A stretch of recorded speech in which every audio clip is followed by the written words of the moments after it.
Let us see if the vessel of war falls into despair.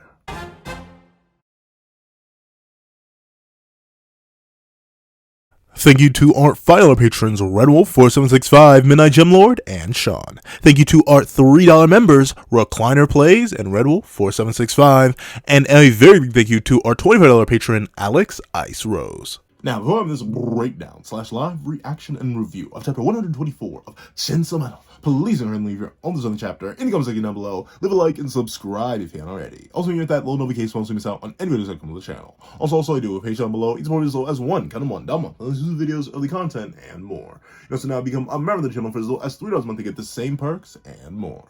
Now, let's hop into the live reaction. What's up, guys? All Pencil, and here we are to do a live reaction to chapter 124 of Chainsaw Man, which is known as Soup. That's right, Soup. And I have no idea. Once again, all the chapters seem to relate to something later on within the very same chapter. I'm a little bit concerned about what soup could mean, but hey, there's only one way to find out. So let's not waste any more time and let's hop right into it. Editing me, ready, 3, 2, 1, go. So guys, that was the pencil here. I do have it on me. I keep it on me at all times. Chainsaw Man has been hitting pretty well lately, so I have faith. Let's see if this faith is warranted.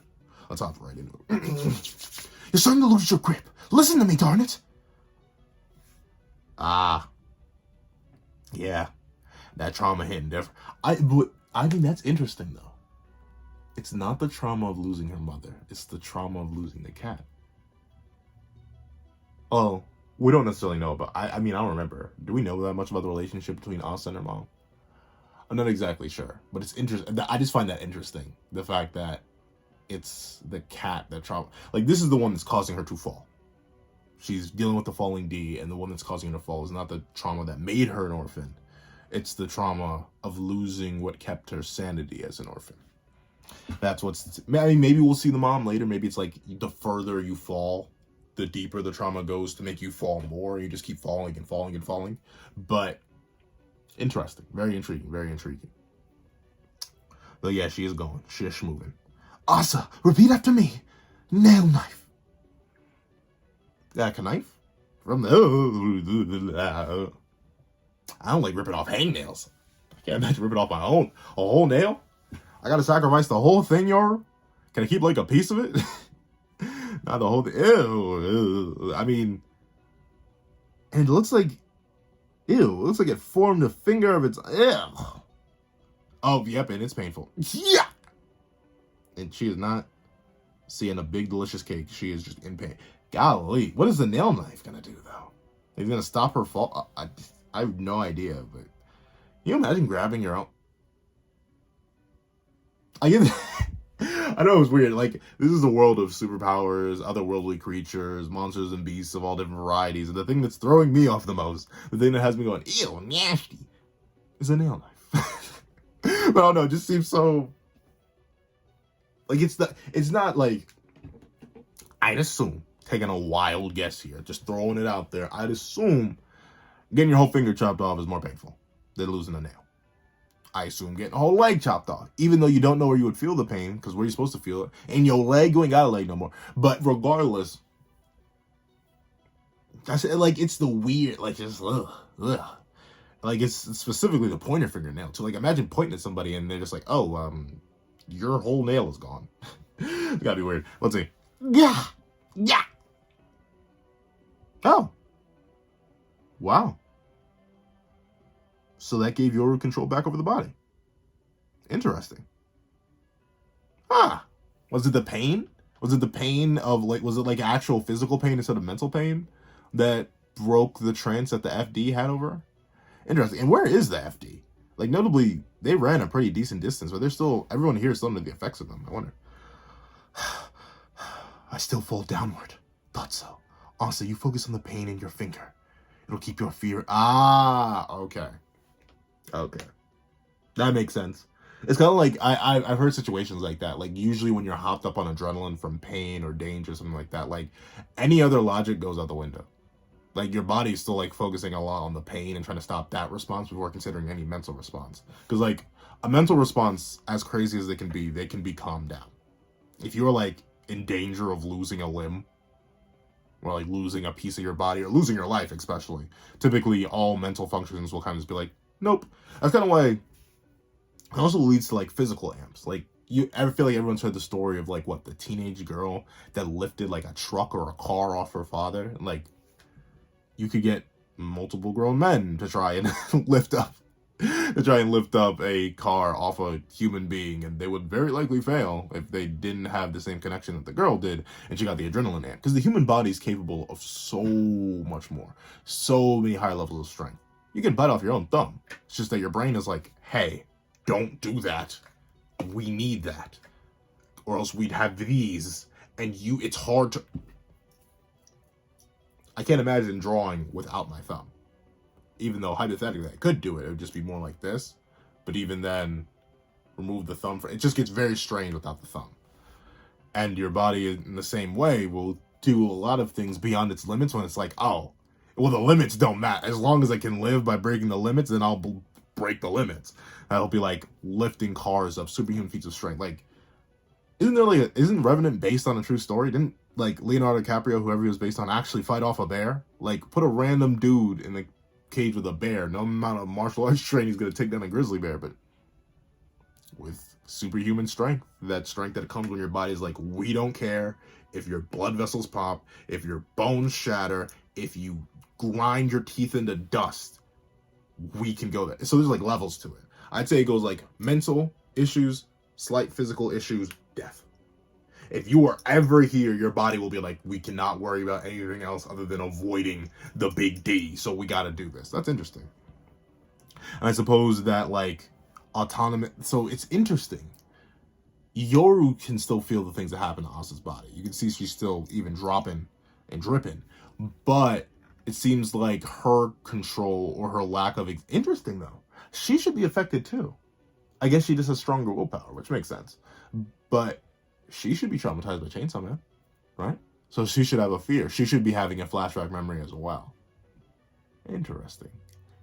I like that. That's interesting. I wonder if we'll explore that, because reasonably, both of them should have some sort of should be affected. I think Yoru does have trauma, but let's see.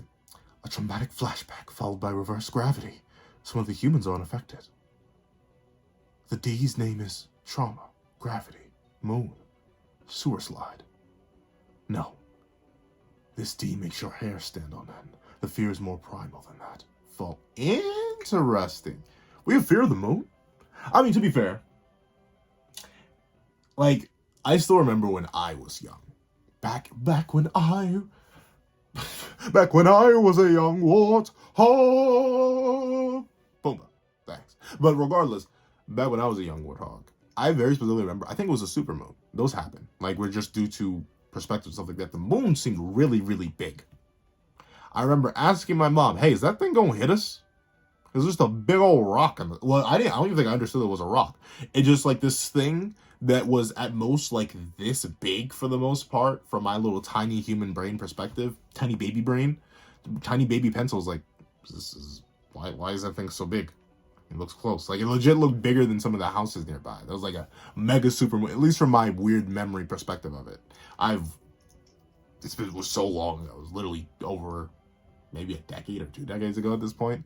It was that long. And I didn't understand anything about stuff like that. So I guess the moon would have fear. Like, imagine seeing a supermoon and you have no idea what the moon is. Or the fact that it's still like hundreds upon hundreds of miles away and it will never reach us. Well, if it does, it can. It could reach us hypothetically. And if it does, calamity. But interesting. And interesting how gravity...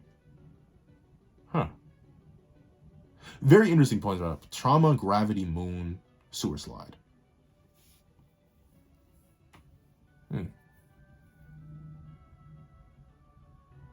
Fear of the end. No, because the thing is, like, D's are born out of fear of certain concepts. So the fear, what would that be? Because being darkness D. Darkness is scary to people. Moon D. The moon is scary to people. Gravity D. Gravity is scary to people, I guess. I don't know. I guess. because, gravity leads to falling. I get why Yoru's immediate next thought after realizing that the fear is more primal than that is the falling, because gravity has to do with that. And these three kind of all fall under a subsection of falling. But the fear of one taking their own existence, I guess it could exist, but it'd probably be. I find it hard to feel that that's a fear related externally.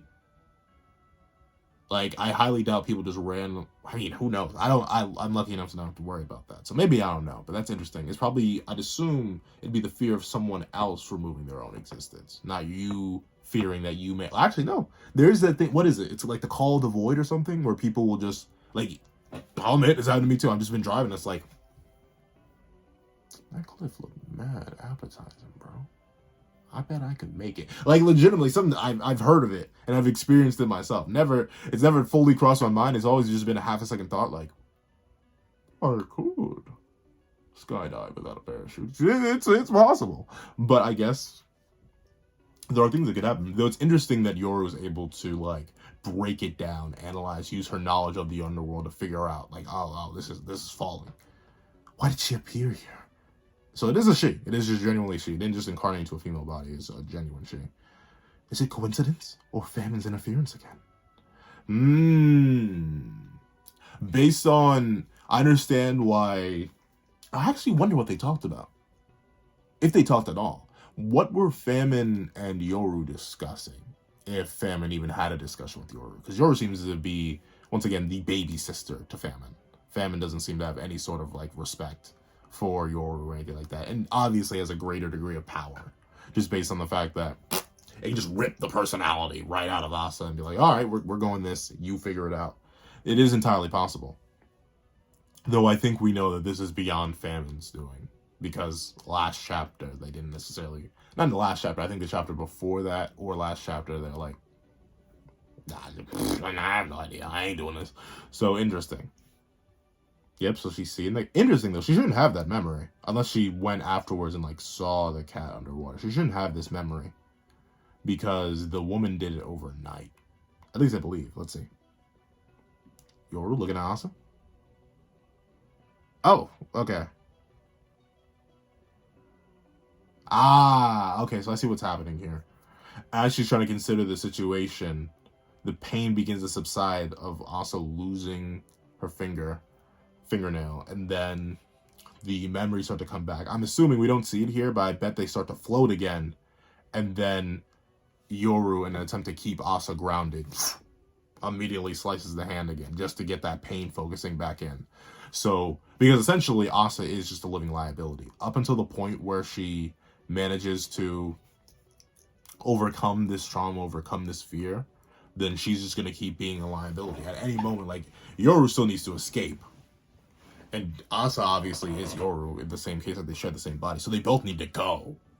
But how they go and how quickly they go is entirely dependent on how much Asa can influence Yoru in their body. But let's see. That hurts. It hurts, no? Think only about the pain. Understand? Yeah, because that'll keep you grounded. Keeps distracting. It's so interesting, right? I saw a post, like, 99% of the things your body does, it does on its own because it doesn't trust you with it. And it's true. I can tell you, if my heart didn't beat on its own and I had to consciously do that, I just wouldn't have made it past, like, 5. 1. I don't know, I feel like I was always, like, kind of just a passive individual. If I didn't breathe naturally for the most part, I'd just be like,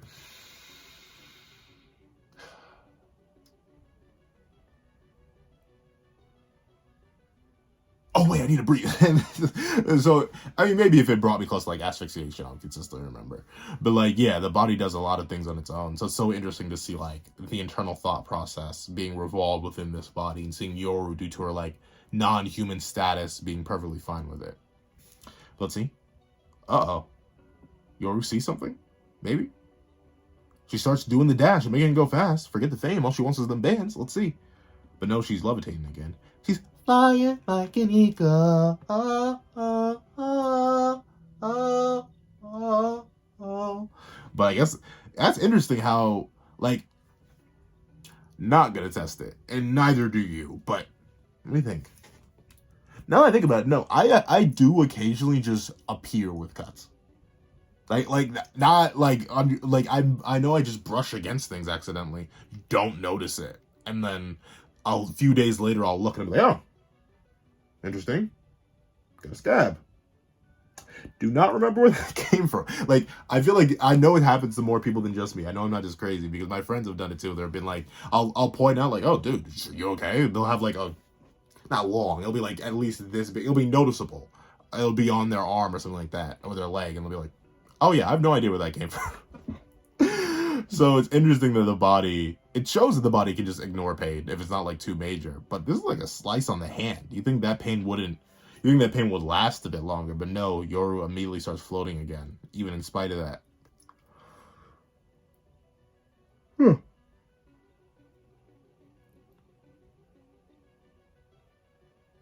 I'm confused. Is she upside down? Oh, okay. So she floats into one of these on. That's good though. At least she caught herself. But if she falls, that isn't gonna be good. So she's gonna fall head first. I'm sorry. I still like that. You're afraid of me. You choked me out of your body again. I'm desperately trying to keep your body alive here. Why fear me now? Trust me, you idiot. I mean, to be fair, it's probably not 100% her will. And like, say I hypothetically, like, say for some reason, another creature was like, hey, we gonna share. And then we start sharing the body. Like, yeah, I'd be a little bit concerned too. Like, I can't think of any. Like, I wouldn't like sharing my autonomy as limited as it is already. Like, as beings, as limited living creatures, we already have limited autonomy in of itself. We cannot do whatever we want. And if we do try to do whatever we want, things will likely not go in our favor for very long, if at all. So we already have limited autonomy. Imagine having your autonomy limited even more, because you literally have another separate consciousness that at any random moment, just at any moment of the day, while you're asleep, while you're awake, while you're studying, while you're working, anything, can just take over the body and then do outrageous things with your face and name. Yeah, I would be a little bit scared too. A little bit annoyed. Annoyed is an understatement. I'd be very nettled. But regardless, I can kind of understand why Asa's fear is shifting, right? Because like Yoru's literally attacking her body. Sure, it's for good reason. They're trying to negate the effects of the FD. But shoot, Asa don't know that. She has no idea. So her natural fears are kind of just coming to the surface. Trust you? How can I, stupid? That was like a Nayuta voice. That was too high. Stupid? I don't know the first thing about you. So this is a Nayuta voice. Keeps doing it and will keep doing it from this point on. You're always saying scary things like you take off my body whenever you want and you sliced up my hand because you're afraid. You cut my hand. Yeah. She do got a point, Yoru. She do got a point. She low-key spit. Just a little bit. Not too much. But she is kind of spitting, though. She is kind of barring on you. Low-key, Yoru, she kind of barring on you. You did piece her up. I can't not to hustle you. I get why. I see why. I understand the method, the mentality, the process. But, like, yeah, that is a little bit rough.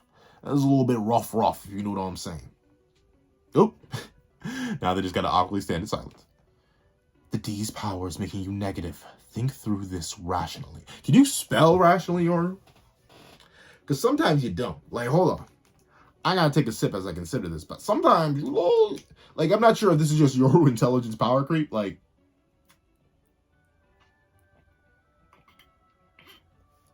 stay hydrated, folks. I'm not sure if this is just Yoru intelligence power creep, but like, she's pulling out bigger words. She's making bigger strats, bigger plans. I don't know. Think through this rationally. With my agility, we might escape. Your fear jeopardizes your survival. You can look inside my mind and see, right? What I'm really afraid of? You may not want to take a dive in there, my friend. You do not know what is in there, my friend. Dangerous things could be in there, my friend. You may not want to do that. That is a little bit dangerous. I recommend you stay away from the depths of her mind. It's very dangerous. I do not recommend it. Do what you will. I'm not here to judge, but I do not know. It may be a little bit concerning if you took a peek inside her mind. Because there may be unrepressed traumas that you will see. Interesting though. Let's see what Yoru does here. Because presumably that'd be a better way to get control of Asa. I have trust issues, but I'm lonely. So once in a while, I'll approach someone, but something always goes wrong, and I get hurt. And then I wind up all alone again. Solitude and companionship. I'm afraid of both. Wow. I'm trying to think. I'm trying to put the pieces together, see if I can relate to Asa on that. As you could probably tell, I put my opinions on the internet. A dangerous practice, I know. Probably the most dangerous job you could take in the modern day. But thusly, I'd say I'm more extroverted than I am introverted. I definitely can just chill on my lonesome, hop on anything and just be like, these vibes, they're immaculate. I literally do have days, if I'm like off and I don't have anything to do, I will legit just load up because admittedly, like the people I subscribe to has exploded just in general. Cause like if I see a video that I'm interested in, I will usually immediately hit like and subscribe before the video even starts, just because like more content the better. I'm very much the more the merrier kind of guy. Even if I end up not liking your content, I usually won't unsub. I'll usually still like your videos if I see them, just because I don't know. I understand the struggle now, so I support it. But with that being the case, I always view it as like, yeah, I'm good. I'm good either way. I'm fine with being extroverted. I do have a lot of people I call friends, acquaintances, connections, all of that. I don't have a fear of talking to people. I don't have a fear of communication. So I can understand Asa on that front. But I can understand Asa on the idea of liking solitude. Though liking solitude but being afraid of it. I can understand that. Because there are times where it felt in life. I feel like everyone's had these moments before where you just felt lonely. Even if you're in a crowd of people, even if you're in a whole group, you're surrounded by other individuals, people are laughing, talking, chopping it up, having a good old time, you still feel alone, isolated, like you don't relate, and thusly that makes you feel bad. Or vice versa, you are legitimately physically alone. You're in your room, you're in your house, you're by yourself, and you feel like there's no one you can call, so you can talk to. You feel like you are just and you feel like you are truly alone. And that's scary, especially considering what humans as creatures are. Like, a lot of things are fundamentally predetermined by biology. Like, it's just genetics, how you look, how you'll act. Certain things are technically predetermined. We are very much a nurturable species. The way we are now is not nature. I'm not sitting here recording on a phone because it's in our nature to record on phones. I am here due to the product of my nurturing, but a lot of things are human nature. One of the most fundamental aspects of human nature is the social aspect. We are inherently social creatures. We are not solitary creatures like tigers, like bears, and stuff like that. We aren't like that. We are simply not. We are hardwired to be social. It's just that some people struggle with it. But even those who struggle with it still seek companionship because it's natural. It's like built. It's like literally written into the code that makes you a human being. So thusly, someone like Asa and people who do struggle with connection, struggle with communication, struggle with making friends, struggle with making connections, all that, it's horrible for them because it's literally once again what one could call a glitch in the code, where what they desire most is something that they are afraid of. And that's what Asa's in. She's in this terrible position, an awful position that multiple people in real life are in, where she fears being alone, but she's afraid to not be alone. Especially after her traumas. Like, as she mentions here, she's lonely and she wants to approach people. Whenever she does, it never goes well. Think of all the people she's approached so far. Her mom, someone she was born into, perished right in front of her. And she was went to an orphanage. She trusted the people at the orphanage. The woman that was her caretaker drowned the one and only companion she had. Another bad connection. Heck, we'll move on to... what's her name? I already forget her name. I think it also started with a Y. The one who made a bargain with justice and got slain by the fake chainsaw man that we haven't seen in 10 chapters. That was another connection that Asa made and then immediately was ripped away from her. Denji. Denji was someone that she liked. She cared for. She hoped to possibly see a future with on a romantic or even platonic front. And what happens? Due to the intervention of Nayuda, her mind is wiped and it makes her believe that Denji just stood her up. All the people she hypothetically wants to build connections with, and the ones that she does build connections with, always go away. But at the same time, she doesn't want to be alone. So there's this ever fighting dichotomy where you have to worry about being alone, being afraid, because you know that that's just not in your nature. You as a human being are built to seek connection, built to seek unity. But in due to just the situations at hand, what has been repeatedly shown to you over and over and over again, probably in the span of a few weeks, it hasn't been that, except for the mom thing. This hasn't been very long that she's already built and lost multiple connections. She's just stuck in this never-ending cycle, so the fear is gonna be ever-consuming. That's rough. Love how Fujimoto's writing it. This is fantastic, and Fujimoto cooks. They have some moments. They have some moments where I'm like, hey, put the spatula down. You stop that, because you ain't cooking. You're doing something diabolical. Don't do that. But at the same time, they have moments like this where I really, really like the characterization of Asa and what she's going through. And I even like how the art is further building on this narrative. Asa's in this position because she is human, fundamentally. Even if she may be a weird hybrid possessed corpse combo thingamajig, even with that, even if she is just like that, she's still human. She still has these feelings. She still has this pre-built genetic code that makes her feel this way. And while Yoru is wearing Asa's skin, quite literally, and also has minor adjustments that still keep her mostly human, she's not human. Like, just inarguably not human. It's kind of something that's covered a lot in JJK, where, like, curses are curses. They don't understand humanity. They never will be human. And thusly, someone like Yoru, who, while is intertwined into Asa's feelings and her connections and her views and beliefs, she's still viewing them detachedly. It's like due to us being different species, we'll never fully understand the thought process, if there is one, of a dog. We just won't. We love dogs. I love dogs. My boys. My little houndy boys. But I never fully understood them. This wasn't, like, anytime they would start, I never understood why they would start barking at things that were random or not there. I never understood their super heightened sense of smell, their heightened hearing. They just view things differently because they are a fundamentally different species. Their genetics are coded not entirely differently. All living creatures are very similar, all vertebrates. But still, just fundamentally, we're a different species with different origins, different points of evolution, and all that. Just like a dog would never understand me. Let's go with the idea that the dog has a thought process. They look at some things humans do and be like, why are you doing that? That doesn't, I don't really get that, doggy. Speak from a doggy. Like, so Yoru, someone who is the literal opposite to humanity, something born of the fear of humanity, the war, literally, they are standing upside down relative to Asa, looking at them in confusion, for they do not understand the feelings that Asa's undergoing, because they never can. They don't have the same impulses. They don't have the same literal pre-genetic disposition to seek friendship, seek companionship. They don't have none of that. Not a single ounce of it. So, overall, it's a very interesting situation. I like how the dichotomy between the two species is being explored here. Let's see. Whole bunch of, let the bodies hit the floor. Let the bodies hit the floor. Let the bodies hit the floor. Let the bodies hit the floor. I'm sorry, I love that song. Love that song to this day. But regardless, let me take a quick sip real quick. We on a whole Asa diatribe. Give me a second.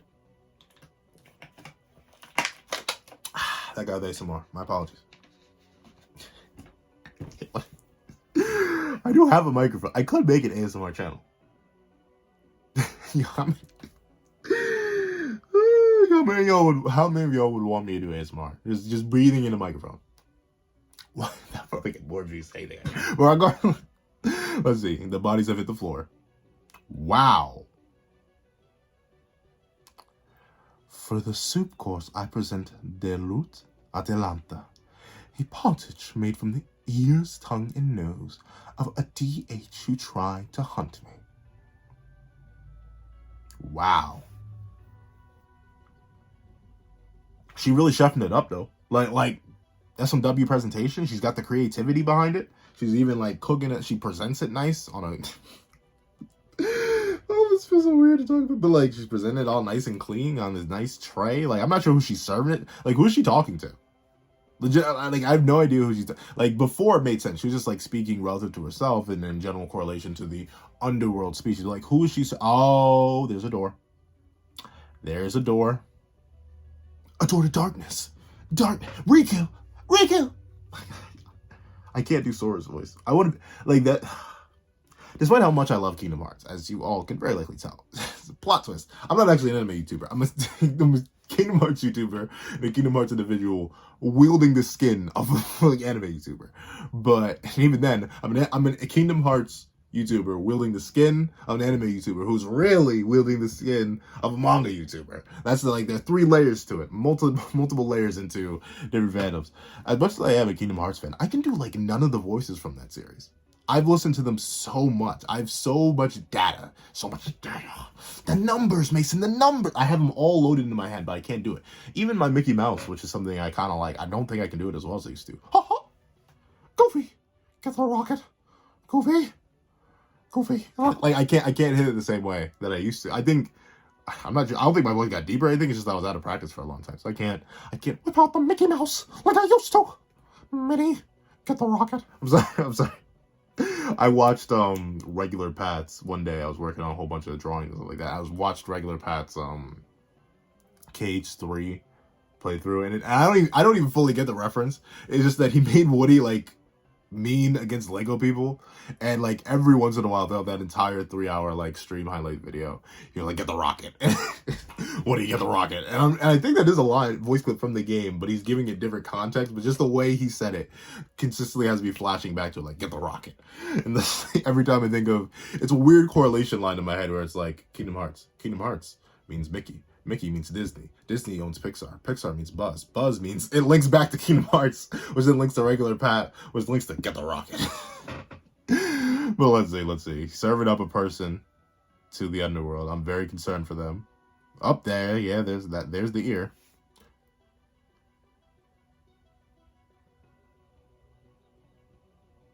How do you think of this, bro? How do you think of it? Bro, it's gotta be the thumbnail, naturally. But like, what in the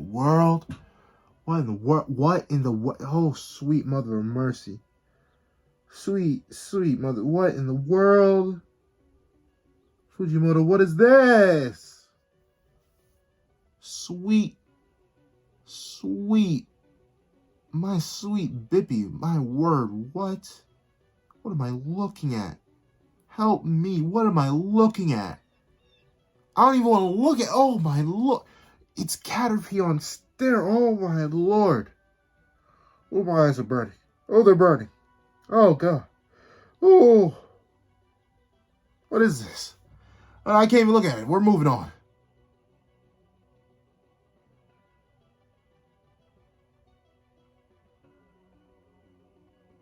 It's almost time to serve the main dish. Its name is Asa Root Yoru. Human and warty fusion. So they're specifically hunting Yoru and Asa. And overall, a W chapter indeed. But that second to last page, I'm sorry. Like I was literally stalking. I was stalking Viz. So thusly this chapter, I hopped on immediately. So I didn't even get the, like, sometimes I get the slightest of hints of spoilers if I don't realize the chapter's coming up. But I was watching this. So that was like genuine, pure jump scare. I literally had no idea what was going to happen in this chapter. But whew, overall, why is it a W chapter? Oh, sweet mother mercy, I had to block that from my eyes. But W chapter in multiple ways. One, new weapon, W pain, I suppose. And seeing the relationship between pain and the mental facilities and how that interferes or does not interfere with Yoru's control over Asa's body. All of that really, really interesting. Seeing the dichotomy between Asa and Yoru and the different species and how they feel and how they interact and how mental traumas and stuff like that will have different impacts on them. Also very interesting. I'm not even looking at it. It's just so ugly. I'm going to be mad when I have to make the thumbnail for this. But seeing Big Beefy Boy taking a munch, cool, and getting the confirmation that the FD is specifically hunting to chef up Asa and Yoru. The H and WD fusion. So overall, I'm very excited for next chapter. Very W chapter. I give it, once again, there I have no issues with the chapter. And whenever I have no issues, it gets a 10 out of 10. So W chapter, W chapter. Please tell me what you guys think in the comment section down below. Thank you so much for watching. Remember to like, share, comment, and subscribe. Make sure the little notification bell to miss out on every videos that come to the channel. Also, you do a page down below. You support videos as one, column one, down exclusive videos, early content, and more. You also now become a member of the channel for as low as $3 a month to get the same perks and more. Now, thank you so much for watching once again, and I hope you guys have a wonderful day. This is That Guy with the Pencil, writing off.